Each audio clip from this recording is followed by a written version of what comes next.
Hey everyone, welcome back to another exciting episode of Tackle Productions. Today I'm back off being joined by a couple individuals, that being Jake, new to the channel, Kevin, and like always, oh no, Fluff isn't here, so Jimmy. I'm always here too, asshole. Oh, what's going on, everybody? Hello, this is Kevin. Keep in mind, there's buttons down below, feel free to click them to there for a reason. So today's matchup, we got Jake using set 1 Frieza, which took me for surprise. And Kevin has brought out Blue Baby, one of Jimmy's favorite decks. Now, Kevin is one of the few people who's starting. Oh my goodness, one of the few new people who's been coming to our shop. Just right after I think Jake squared. So this is kind of his first time being on camera. So I hope you all enjoyed today's matchup, guys. Take it away. So, Kevin, you're fairly new to the game. This has been like a probably how many weeks in is this? This was my third week. Third week, and it's quite obvious by the life laying. I just like comment on that. I like that you're comboing with all 7 cards of your life. But you've been kind of jumping between decks, and one of the decks that really caught your eye was Blue Baby because you wanted to play more of a control game. And as you know, the planet Tuffle has gotten eroded recently. So, what was it like playing the deck, not having played the original version, the full power version of this deck? I did notice that I'd catch myself fairly often with the 2-cost Bola by playing it and then attacking with it without a way to get rid of it, and messing up my own ability to play further counters because I'd be short 1 as the Tuffles wouldn't work. But other than that, once I got used to that, it wasn't so bad. Oh, for sure. Yeah, and once you awaken, you can start using the Overlord skill to start bottom decking these. So I feel that the Gohan and the Bull are a lot more prevalent in the deck now than they used to be, where they would only be used as like I just need a quick negate, slam this. But Jake, you're playing set 1 Golden Frieza, which is a fairly popular leader. How did it perform for you? Really, I kind of just decided to play this deck at the last minute. I had seen lists of it floating around that had been doing well, and I was like, I wonder how many of these cards I have, and kind of built the deck and intended on playing a completely different list. And it did honestly better than I thought it would. I was really surprised by the amount of access you have to like your bombs, despite only running like 2 copies of most of your bomb cards or unisons. Mm-hmm. You still see them quite often just off the sheer volume of cards you draw. How does it feel to play a mono yellow deck that has a form of energy manipulation? Well, I played a lot of Mecha Frieza, excuse me. I played a lot of Kid Icarus, so I've played a lot of like blue-yellow or mono-yellow decks that like can cheat on energy. Mm-hmm. So, let's see. I just feel like it's pretty standard for yellow at this point. Almost as standard as it is for blue. To have a way to manipulate its energy. Oh, yeah. I remember playing against this deck once it got a little bit of popularity around, I think it was set 5 when it was when the first anniversary box come out that come with the 2-drop Frieza that would play into this, that would also have effects when it's popped by the leader. Yeah. Which I don't think this list runs. Yeah, I've got it in here. I used it turn 2. Oh, gotcha. Okay. I'm not paying attention. But I remember being like really impressed that a yellow deck could play so efficiently and play with such value in mind. At the time, you really only had like Trader Dende, which was value solely off of being able to activate the Revival of the Emperor for free. Where this deck, there's a lot of ebb and flow between the energy and battle area, which is really cool. Yeah. unfortunately, here comes Sin, and I was a big fan of Trader Dende as well. And this deck kind of feels like that at times, where you're just getting insane value. This Sin that I'm playing right now is the most heartbreaking thing that happened to me in the entire 3 weeks I've been playing this game. I thought about just playing Yu-Gi-Oh, just throwing it all away, going out and buying a Yu-Gi-Oh starter deck. What happens to me here was crushing. Just want to put that on the record for the whole world. So, you do play Sin because you don't have access to Baby Hatch because you're fairly new to the game. You just haven't purchased that card yet, but you did pull that Sin, and I think it's a fairly decent option for Blue Baby, where Blue Baby already has a massive wall to get over, where Baby Hatch is not all that necessary, to be completely honest, at least in my opinion. Where I see Baby Hatch more as a get out of jail free card, where if you overextend and your opponent starts to clap back, you just slam that and say, okay, let's try again the next turn. Oh, I've played Blue Baby without it to some success as well. Like it's really good, but if you don't have it, it's all right. Oh yeah, for sure.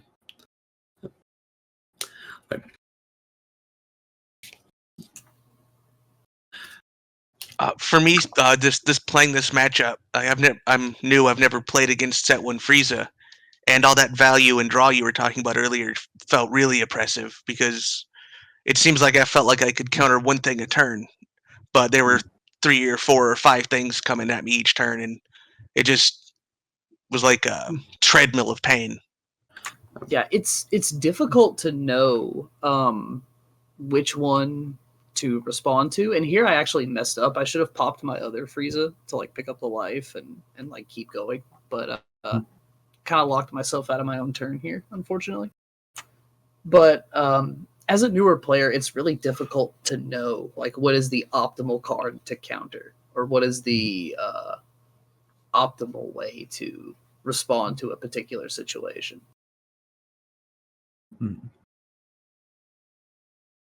Yeah, and playing a control deck, especially knowing your matchup is half of the battle. Yeah. So I was actually impressed with Kevin's gameplay throughout the night. Being such a new player and not knowing what you were going up against, you were still making like fairly decent plays. Yeah, I said the same thing. Like, I thought he played very well for somebody who's piloting a control deck, which pretty much requires matchup knowledge and has very, very little experience overall. Mm-hmm. This was also, we are testing out best of 3 at our local shop. So it was kind of a funny conversation before this, where it's like, oh, you're gonna play control deck on best of 3? You trying to like get these draw wins, bro? But I believe you guys actually finished your best of 3 within time, right? I think you gave us a couple minute extension this round, but we did finish, relatively quickly for this kind of matchup. Yeah. So I have 2 quick comments I just want to point out. We'll get you a bigger mat next time. I think that's what's happening here, is just the lack of space, unfortunately, and trying to put it all there. But I don't think you drew off the 0. And if that was the case, you just got something you got to remember as well, where the 0 allows you to draw a card, then you get to restand it and a blue card beginning of your opponent's turn, which is pretty nice. Oh right, yeah. I'm sure I made several play mistakes. I was so afraid of the time limit and not wanting to mess things up for people that towards the middle of games I started to kind of play like a scared animal and just throw cards on the table and just do stuff. And for example, on that card, since you have 5 life, it's easier to take the life. That way you can awaken if you needed to instead. Yeah. Which also, that card has a specified 2 cost, so you would have to tap 2 energy to play that card. Oh, it's specified 2 on that one? Yes. Oh. Yeah, we caught it on the baby, but we didn't catch it on that one. Yeah. I am a horrible cheater monster and will drive into a river.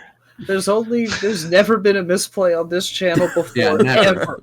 We're all perfect. You are you are tarnishing our perfect reputation in this community.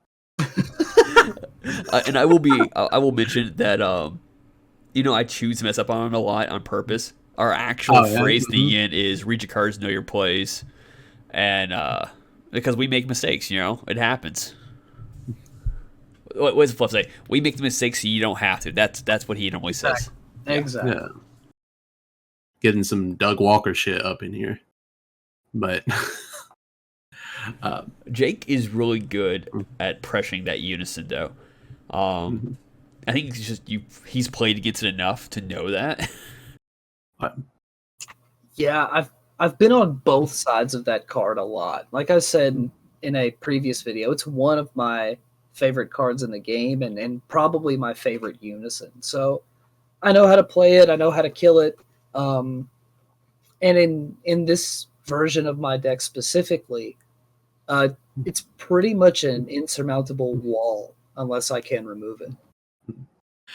And that I got to give Jake some credit on that Chunks unison. He was the first person that I ever seen give that unison any praise, and it wasn't until I think it wasn't until the emergency ban list where people started to talk a little bit more about this unison.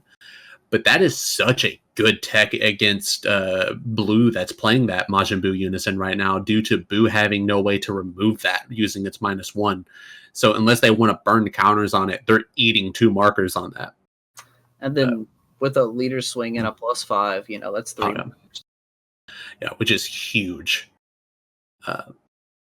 So, Jake, a card that I've actually recently fell in love with is that Dragon Fist Goku.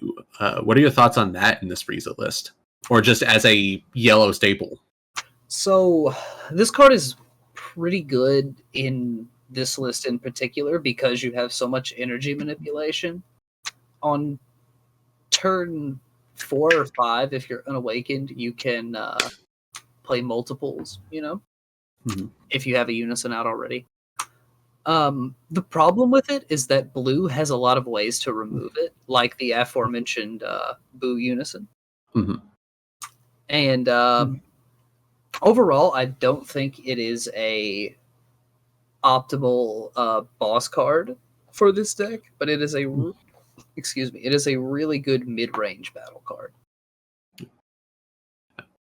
Which also just how disgusting hitting Cold Bloodlust on Vegeta Ready to Rumble. Yeah, they need to ban that shit, bro. That shit never should have been limited. Just put that shit on the ban list. Get rid of it. No more that card alone.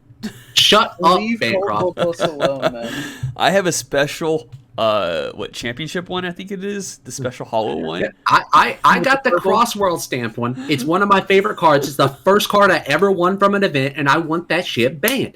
I want to put that in the box with all the other banned cards, all the Gotens that I never took out of there, even though it got unbanned. I want to put it in there, and I never want to see that damn card again. Fuck that card. I didn't even put Battering Laser in that shit. I took Battering Laser outside and buried that shit. I will dig up Battering Laser to put that damn stamp Cold Bloodlust in there, and I'll never think about that card again.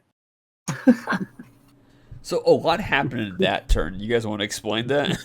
Yeah. So I comboed with the ape. He Galactic Bustered, and since I'm the turn player, my ape will come in at the end of the battle step first. It rested his already skill negated Vegeta. His Bojack comes in and bottom decks the ape. And if I'm correct, the Bojack stuff happens during its auto before it's played too. Yes, it happens on the auto. I think it's when you play this card. No, right? all I think it's it's at the end of the battle. It is at the end of the battle, but it's part of its auto, so it occurs before it actually goes into play. So no matter if you counterplay that card or not, you still get the auto off of it. Yeah. Oh, and here, like I said before, I have another. The Bojack stuff as a new player is very confusing with Galactic Buster and stuff like that, and you can see that every time I try to do the Bojack thing, there's a bit of panic while I'm trying to get the order of operations in order, and my brain forgets English, and I no longer know how to read the card. We also missed that when Dragon Fist comes in, he KOs 2 battle cards in rest mode. That would have got both of your cards, but we completely missed it. You just didn't call the auto. That's all. Okay, yeah. Yeah, sure. I didn't. I forgot all about it. So we've had like a kind of a surge of new players at our locals, which is fantastic. I'm so happy that the community is growing, and it's always nice to play against new people. But things like that happen, especially when you're an experienced player trying to help out a newer player learn the game. You're trying to play both sides, and you forget about small things like that. You know, while that is a huge part of Dragon Fist and why it's one of the a better yellow card, it's easy to forget those small things like that. I know during this match I was sitting just to the left of this playing against another new player, and I was forgetting autos on my side because I was trying to help him as well. So it's a thing that happens. It's just part of playing with a lesser experienced player. And as a reminder, the Golden Avenger also gets a draw when it's played as well. I don't think you drew on that one either. But Jake having two Frieza's reinforcements, is that what that is, right? Yeah. That's just nasty. Like, I know this deck has the ability to draw a ton, but when you went to block the leader with that, I'm like, what's he doing? And you just had a no in your hand. I'm like, oh, Yeah. dang, okay. The thing about Blue Baby is that because it doesn't pressure you super early, you actually don't spend a lot of your negates. So I just kind of sat on them all game, and I knew I would face a Golden Ape at some point, and the blocker creation negates are really good against the ape once it's already on the field. Mm-hmm.